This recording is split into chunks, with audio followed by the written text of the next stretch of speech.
La scène se déroule mardi midi à Paris, au ministère de la Santé. Et le coup de com' cette semaine, c'est la présentation des vœux de la ministre des Affaires sociales et de la Santé, Marisol Touraine, à la presse. Et en ce début 2014, Marisol Touraine est confrontée à des dossiers brûlants. Allocation familiale, scandale de Chambéry, cannabis, avortement et fin de vie, entre autres. Du coup, ils sont nombreux mardi, près de 80 journalistes, surtout de la presse spécialisée, et à part nous, aucune télé. C'est avec un long argumentaire que Marisol Touraine se présente.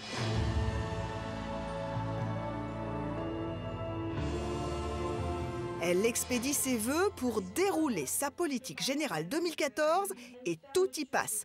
Allocation familiale, retraite, droit des enfants, désertification médicale, pacte de responsabilité, avortement et la fin de vie, avec le cas de Vincent Lambert, dont l'euthanasie a été refusée par la justice. Sur ce sujet, la ministre lâche l'information du jour. Si l'épouse de Vincent Lambert prend la décision d'introduire un appel devant le Conseil d'État, le CHU de Reims accompagnera cet appel par un appel de son côté.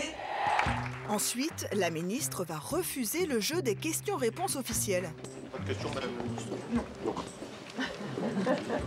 Comme ça, c'est pas une conférence. Ouais, c'est pas une conférence de presse. Finalement, les radios ont gain de cause et les questions fusent. Vincent Lambert reste le sujet principal. Mais c'est après, hors micro, que Marisol Touraine va accepter d'en dire plus, notamment sur le soutien que le ministère apporte au CHU de Reims. Est-ce que le CH a besoin de votre aval pour... Le CH n'a pas besoin de mon aval, mais il peut souhaiter savoir ce que pense le ministère. Marisol Touraine est restée 30 minutes pour répondre à la presse, mais un sujet est étrangement absent des questions. 2 jours plus tôt, M6 a diffusé un documentaire choc sur la maltraitance des handicapés mentaux dans les structures spécialisées.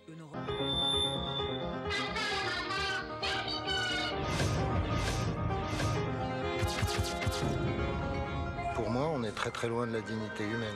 Nous décidons de demander à la ministre sa réaction. Pour vous, ce genre de documentaire vous fait réagir? Est-ce que ça vous pousse peut-être à lancer une inspection générale de ce système?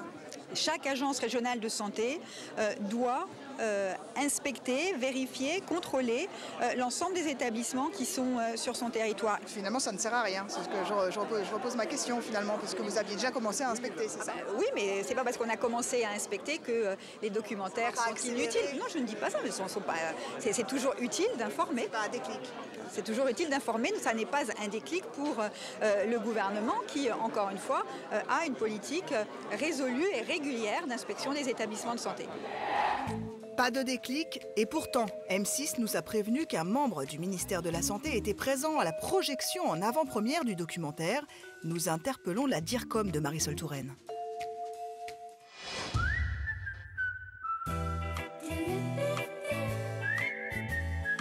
Par rapport au documentaire d'M6, je pose la question, est-ce que vous y étiez? Parce que je sais qu'il y avait une personne de votre cabinet. Non, je crois que c'était quelqu'un du cabinet de Marie-Arlette Carlotti. D'accord. C'était pas de votre... D'accord, déléguée, okay. Mais qui est ministre déléguée de ce ministère.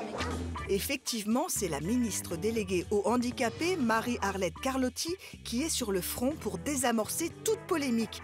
Le doc d'M6 a forcé le gouvernement à réagir. Et comme dans les médias, c'est la question du handicap qui est retenue, Marisol Touraine a passé le relais à sa ministre déléguée. Nous allons demander aux ARS de faire des contrôles inopinés. Et puis je veux casser l'omerta. Si ça ne va pas, il faut le dire. J'ai créé l'année dernière 3000 places nouvelles. J'en crée cette année 4500. Moralité, le documentaire télé peut modifier une communication préparée.